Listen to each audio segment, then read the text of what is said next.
At Eastern Bank, we believe that growing business should also grow the community. That's why we work to give all business owners what they need to take their dreams to the next level. Our dedication to small businesses and communities has inspired us to create the Equity Alliance for Business program and become the #1 SBA lender in Massachusetts for 15 years running. We're proud to be here for all businesses, big and small. See the good we can do for you by visiting easternbank.com/business. This is what it sounds like. Member FDIC. In late 2007, the remains of a young woman from the Kaska Nation were discovered in the Yukon woods. I always think about, I want to know what really happened. So I travel north to try to understand what happened and who was involved. It's a pretty big risk to come forward with the information that I have. I'm David Ridgen, and this is Someone Knows Something, Season 8, The Angel Carlick Case. Available now.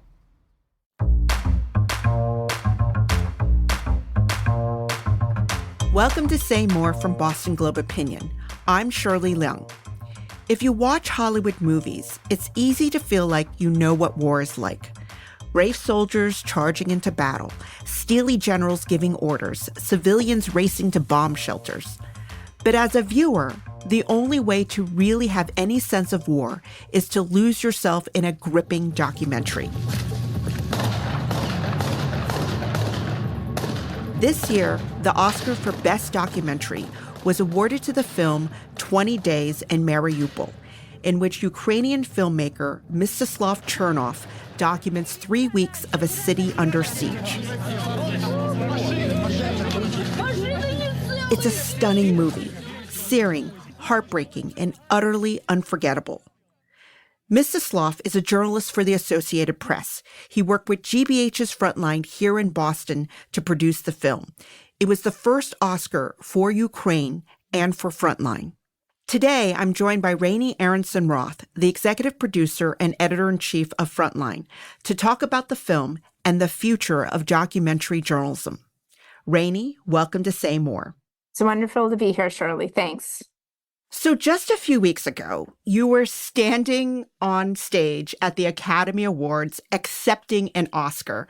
So take me to that moment. How did it feel? Well, it's a remarkable moment. We heard 20 Days in Mariupol, and Mstislav and I were sitting next to each other, and we looked at each other and we just stood up and we walked forward. And it was one of those dreamlike moments where you're walking, you're on stage. The gravity of the moment really becomes clear when they hand you an Oscar. It's heavy. And so we stood there, and of course he gave such a beautiful, remarkable speech. And I watched him give that speech. Every time he surprises me and has something new to say, and really struck me when he said this was Ukraine's first Oscar. The crowd went wild for that. They clapped, they supported him in that moment. It was really beautiful to be there. Yeah, I felt it too. And it was great to see you up there and with other journalists as well. So, Right. So I'm watching from home, just like so many other people. And, you know, that Oscars, it was the hype was all about Oppenheimer versus Right. Barbie, right? And that took a lot of oxygen up in the room, and right? But when Mstislav delivered the acceptance speech for your film, it was like time stopped. Probably I will be the first director on this stage who will say, I wish I would never made this film. I wish to be able to exchange this to Russia never attacking Ukraine, never occupying our cities. I know you said that he's probably given a version of this so many times, but what goes through your mind when you listen to that speech? The most important thing to me was when he said the comment about history, how history and memory is formed. We can make sure that the history record is set straight and that the truth will prevail, and that the people of Mariupol and those who given their lives will never be forgotten. Because cinema forms memories, and memories form history. His sense of time, his sense of storytelling is so unique, right? That as he was saying those words, they just struck me as that's actually what he did with 20 Days, right? Is he created a film that hopefully has the kind of staying power that you can only dream for or hope for in journalism, right? Something that will be a forever moment about a city under siege, the people who lost their lives there. And for all of us, it was a very somber moment as well, a reflective moment to say, as he did, that he wished he didn't have to, he wasn't getting an Oscar. He wished he could undo that history. That was very powerful for us to hear and to be thoughtful about in that moment. Yeah, can you reflect more on that cognitive dissonance of being honored for a film that captures something so horrible and something that's still happening as we speak? Well, I mean, the only thing that I think deeply about with journalism, and this is not just for 20 days, but all of the work that we do that documents horrific moments and people's loss of lives, is that we have a record. So if it wasn't for those 3 journalists, right, who stayed in Mariupol, who had to escape Mariupol, and almost were killed multiple times, as you can see in the documentary, if they hadn't stayed there and actually documented what happened, all of those lives that were lost, the graves, those moments, those would be forgotten. Only the individuals who witnessed them would know. And so there is a power in the endeavor of journalism at the heart of this, which is to say, if we're there and we document it and we say this is what actually happened and it's real, then at least that's something that can give us the assurance of being part of, essentially the truthful part of the world, which is really trying hard to maintain facts, fight dis and misinformation, and the only way we can do that is by showing up and documenting what's happening. Yeah, what was so intense about this film is that you felt like you were on the front lines of the war in real time, right? I mean, the movie is a day-by-day replay of the first 3 weeks of the Russian invasion of Ukraine in February 2022. And you see the tanks rolling in, you see people are scared, and then you see the bombs starting to fall, and it's confusion and carnage. And so can you bring me back to that moment when you saw what Mstislav had captured? I mean, what was your initial reaction? I mean, there are a couple of moments in particular that struck such a deep chord with me that I knew that this could be a documentary. And I'll share a couple of them. I mean, certainly some of the first scenes I saw, this is unedited material. And that's what I do for a living, right? Is I look at things and I try to figure out, like, is it a documentary or not? These moments just struck me as transcendent moments that any one of us could relate to. And the first was, of course, their escape from Mariupol. Mm-hmm. They're in that car. It's already blown through windows, and you're watching them leave. Mm-hmm. But then, this is at the end. Yep, yeah, the convoy then. Yeah, the convoy at the end. The convoy moment is and there's like 6 people in a tiny little car, and they're hiding their camera and their equipment, right, from the 15 Russian checkpoints. Yeah, it's an incredible moment, and sadly enough, another filmmaker had escaped Ukraine, trying to escape Ukraine, did not leave successfully and was killed. And so there's some context to this, which is, this is very dangerous. What they did is also incredibly perilous. And they're just really brave, those 3 journalists. But the other couple of scenes I saw, there was one scene, and you'll remember it, which is the father crying over his son who had, playing soccer with his friends, who was 16 years old. And my son, 16, he's also an athlete, and he's just crying, my son, my son, my son, right? It's just that wail that anyone around the world, I figured, would have the same reaction I did, which is just pure compassion. Like, it's those transcendent moments that make a documentary, right? Where you're just in that moment with the person who's grieving their son, right? And, poignantly enough, like, my son is now 17, right? Because he has lived, and that child died, right? At 16, just playing soccer. And I think it's those simple, tragic moments that are just those human moments, right? That take you inside conflict in a way that hopefully gets you to wake up this is actually happening. This, civilians in a crossfire right now is happening all over the world. Look at what's happening, obviously, in Gaza and Sudan. Those civilian stories, right, can help move us beyond the politics to understand that, those moments are just those really incredible documentary moments. So these were a couple of the scenes I saw first. And after watching it, I couldn't help but think about Gaza. Is this what Gaza is like now? And we don't have the same, it's also very dangerous for journalists to be there, even more dangerous, I think, right, in Gaza for journalists. So we don't, I've got to think the same kind of chaos and carnage is happening, right? Oh, first of all, I mean, we need access to Gaza to cover it properly, right? I think the journalists in Gaza right now are under siege, and that's just really not, journalists need to be able to do their jobs everywhere, right? We desperately need good journalism out of Gaza. We're working on a film right now, and it's really important that we all do work that looks at the situation there and in other places around the world. And I agree, we need to see what's happening. So this film didn't just win the Oscar because of the quality of the footage. It was also the storytelling decisions you made. I mean, dozens of areas of Ukraine, have been attacked by Russia for 2 years now. And so why did you choose a laser focus on 20 days in one city? Well, I love that question. First of all, we have done multiple films on Ukraine. And at the same time we were doing Mariupol, we had a very big film that was about the alleged war crimes all across Ukraine. So this is one of many films we did.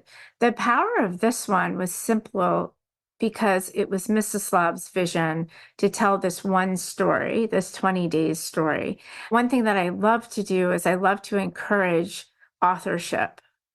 It's something that gives me like great satisfaction to see people find their voice. We help, right? We really do help a lot. But honestly, you work with editors, Shirley. You know what an editor can do to help you find your voice, right?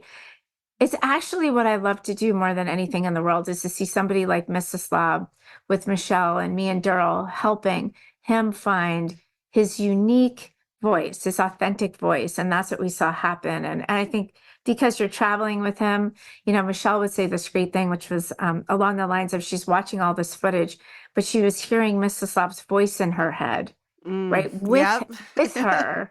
I can see that. Yeah. You're journeying. And, he at first didn't want this to be his voice because he really didn't want this to be about journalists. Yeah. He wanted this to be about the people of Ukraine. And that was a conversation that we had with him, in particular, Michelle, just saying you need to tell us a story. We need you actually, as people who are watching this, we need you. And he rose to the challenge and he did it.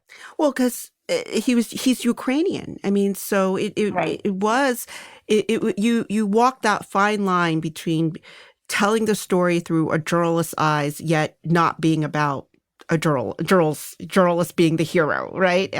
It was really about being Ukrainian. And being there, right? Like those moments with him as a Ukrainian journalist are moments that just you're just trying to imagine what that would be like, and they're just very human moments.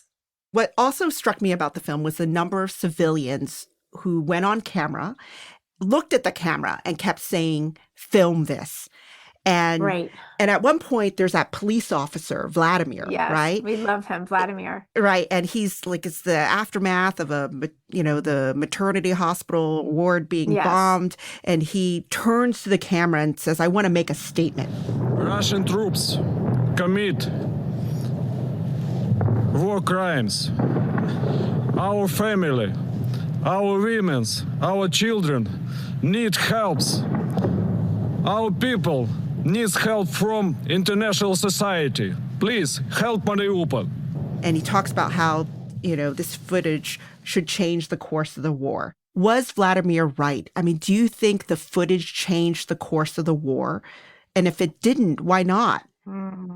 I do think that rather than saying it changed the course of the war, which I think is a statement that you really can't make based on any one story or one film, with credibility, right? I think we would have to all be very cognizant that impact for our work is, it can be it's a little bit hard to be 100% tangible on that. But what I will say is that the fact that they shared their stories and showed us what was happening and helped him, in the case of Vladimir, helped Mstislav get the stories out to the world means that this is now history. This is now what really happened, and it can't be erased. It can't be erased by misinformation, which, as you know, is like one of my biggest passions. Is how do we fight dis and misinformation? And the only way I can figure out how we do that is to tell what actually happened on the ground, and all those people made that decision to do that.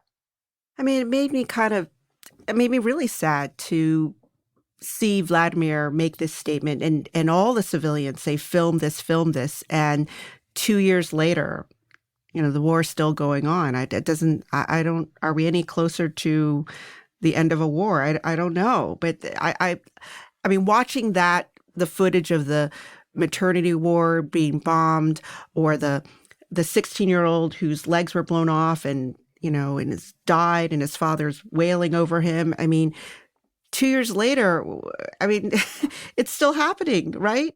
You're asking the essential question of journalism, right? It's not our job to stop the war. Our job as journalists, I believe, is to document and to ask tough questions of people in power, and to hope that things get better by virtue of our work, right? Mm-hmm. So myself, like literally when I think about this existential question you just posed, right? Like, what is the point to this? My hope is that we're documenting truthfully, factually what happened. That is my single hope, that we're a record, that we are a record of what actually happened. That means all journalists have to be very careful with their facts, what they say, so that we actually are a record of what is happening in this era, right? And I believe that that's the heart of what we do at Frontline, day in and day out. It's very, very serious times we're all living through right now. My conversation with Raney Aronson-Rath continues after this short break.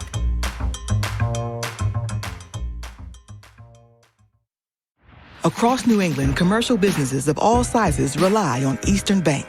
We help clients grow by being able to answer their larger loan needs and by offering innovative solutions, smart decision-making, and one-on-one relationships. From franchise financing to community development and asset-based lending, our knowledgeable and experienced commercial team deeply understands your business and the communities you serve.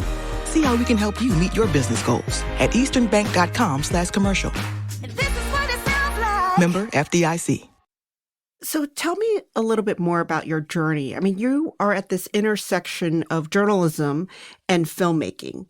How did that come about? You mean for me personally, or Yeah, for you personally, and for you personally. So, well, it starts actually. I was a print reporter, and it's in the 1990s, and I lived in Taiwan. I don't know if you even know that. I didn't know that. Yeah, my journalism career started in Taiwan, and I happened to be in Taiwan in the early 1990s when democracy was starting to take hold. First democratic elections. I was a print reporter for a local English daily. And as you might imagine, remarkable experience as a person in their early 20s to see people vote for the first time. Like I almost, to this day, get tears in my eyes. That was such a profound moment for me as a young person. And thinking to myself, I get to write about this? No way. Like, this is amazing, right? Right. But then I applied to graduate school, came to Columbia Journalism School as well as a writer. But here's where my turn into documentary happens, is that I had to work as well as be a student at Columbia Journalism School. And so I was lucky enough to get a job on a documentary series as a translator for Mandarin and Hindi. So I spoke Mandarin and Hindi because I was a South Asian Studies major on a series that was being done about emerging powers around the world. So I was literally a translator in the overnight shift. Oh, wow. As I was going to school. Yeah. Well, it's a funny story. So I was on the overnights with an assistant editor doing translation. And in the morning, I would still be there because I was asking this assistant editor so many questions about filmmaking.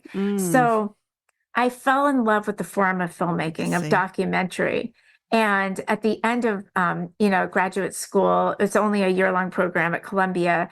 The director of the whole series, a person named David Royal, who went on to run Smithsonian and it became a very big deal, he said to me, like, you're not a great translator, but do you want to be a PA, a production assistant? And I thought I had literally died and gone to heaven when he said that to me. And I jumped in. I do have to say at the time, it was a big dramatic shift from being a writer.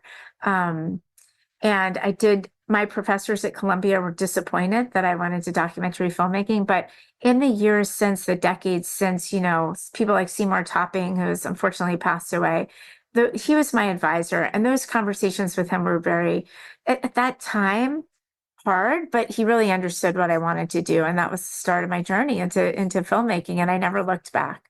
So what makes the medium of documentary film, what makes it so powerful? I try to have our films have transportive moments. If you think about 20 Days, I try to have these moments that you can relate to, whether you're Ukrainian or not, right? That you're telling a story that crosses geographic boundaries, that has journalism at the heart of it. So you're seeing something that is revelatory, but you really are there. And I think there's something so immersive about documentary filmmaking that gets people to watch, but also learn. And I love that combination of like narrative cinematic work with journalism. So, sometimes it's like you're eating spinach, but you're not really, you've got like some glorious thing with it that you're eating, that you're watching and you're engaged the whole way through.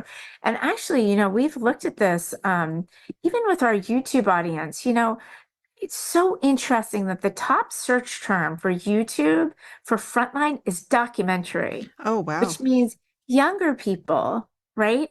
All generations love documentary films. And that to me is something, I love a documentary, but I think that the secret sauce for Frontline is that it's journalistic. Every single thing in that you're seeing has been vetted, has been edited properly, and that's really the heart and soul of what we do. Okay, so since you brought up YouTube. Sure. So one of my first interviews on this podcast was with tech journalist Kara Swisher. Oh, of course. And Frontline came up in our conversation. And, oh, really? Oh. Yes. So let's listen to this clip, and then I want to get your reaction to it. Years ago, I did this PBS documentary. I was interviewed by a very good one, a Facebook one. Oh, this was Frontline, probably. Frontline, yeah, It was great. They did a great job. They're here in Boston.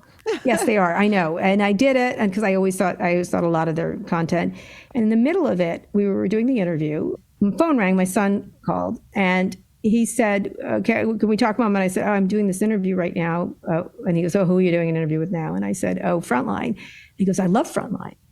I said, "What do you like about it?" He goes, "Oh, it's just so thoughtful. It's really well done. It's so informative." Put it on speaker, because I was one of these people to hear that young people, he's 21 years old.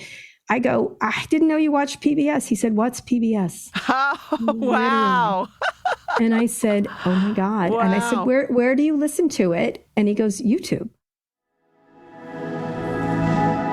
That's just, that's wonderful to hear. He should know what PBS is, though, to be clear, but I love the fact that he found us on YouTube. And we do see that, millions of people watch us on YouTube now. Some of our films have extraordinary, views now, for like 15, 16, 17 million people can see our films. So the genesis of YouTube is a great story. So Frontline was streaming on the internet well in advance of others.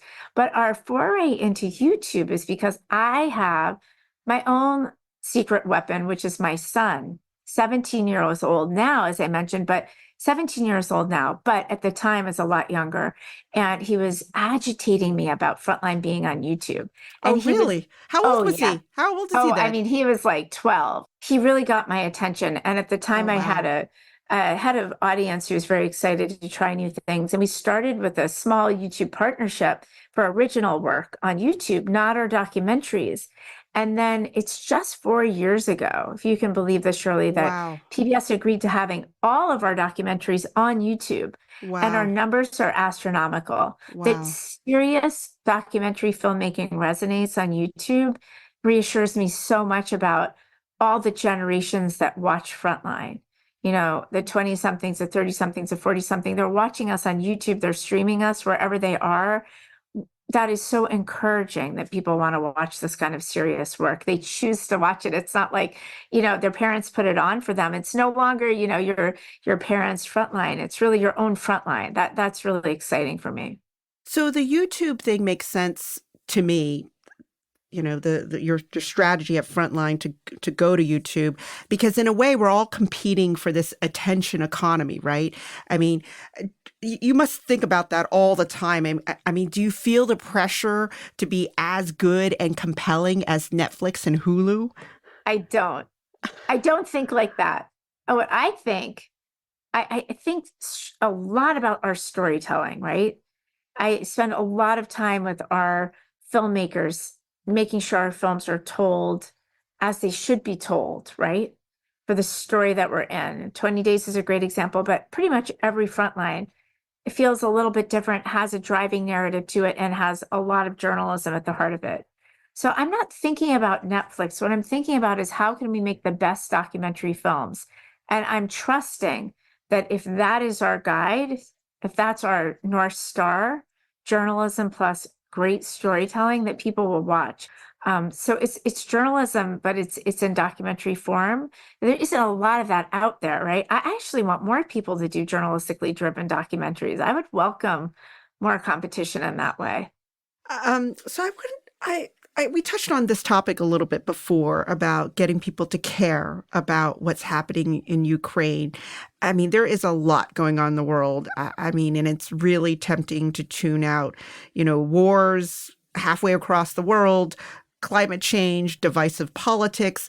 But as journalists, it's our job to get people to care. And I was just wondering, do you think the media has done a good enough job? And what do you think we can do? And if we haven't, what can we do better? I don't think you can make people care, but I do think the most important thing we can do are tell stories that are authentic. If you're really delivering important journalism, right, and you're delivering really authentic stories, people will come and watch you. I feel like people are hungry for authentic journalism, right? Work that they know is being told with clear eyes and with facts at the heart of it and without partisan bias, really trying to tell stories that don't have, strong points of view, but just presents to people, this is what we found, this is what we saw, and this is what we know so far. Just being really honest in our reporting. So I want to close by asking a simple question. Do you believe that powerful journalism like 20 Days in Mariupol can still make a difference? Of course. How do you characterize or how do you quantify that difference is the question. But yes, I've seen conversations happening all across the country and the world around this film. Conversations not just at the State Department, but conversations in Iowa and Minnesota and of course, places like New York and LA too, but people's eyes were opened, people's hearts were moved, people were touched, but also they were educated. And so, yes, I believe that documentary filmmaking, I believe journalism, I believe it's essential for healthy democracies around the world. I believe that, journalism really matters. And if you don't have journalists out there telling you what's really happening, corruption doesn't just show its face, right? Mm-hmm. So you need journalists out there to show us and to teach us and to, really help us understand what's actually happening in the world. Well, Raney, thank you. And congratulations. Thank you. Congratulations on your Oscar. So you got the E and the O of an EGOT. So I expect a Grammy and a Tony oh my goodness. In your future, right? Frontline the musical, right? You can produce that. Oh, thank you, Shirley. Thanks for everything. So Raney Aronson-Rath is the executive producer and editor-in-chief of Frontline here in Boston. Her recent film, 20 Days in Mariupol, just won the Academy Award for Best Documentary Feature Film. You can find it on YouTube. And you can find it on pbs.org, and we appreciate it. Thanks, Shirley. Thanks, Raney. Say More is a production of the Boston Globe. Today's episode was produced by Anna Kusmer, with help from Alexis Sargent and Scott Hellman. Our editor is Jim Dow. Our engineer is Zuzair Ahmed. Our music is from APM Music. If you like the show, please follow us and leave us a review on Apple, Spotify, or wherever you get your podcasts. You can email us at saymore@globe.com. I'm Shirley Leung. Thanks for listening.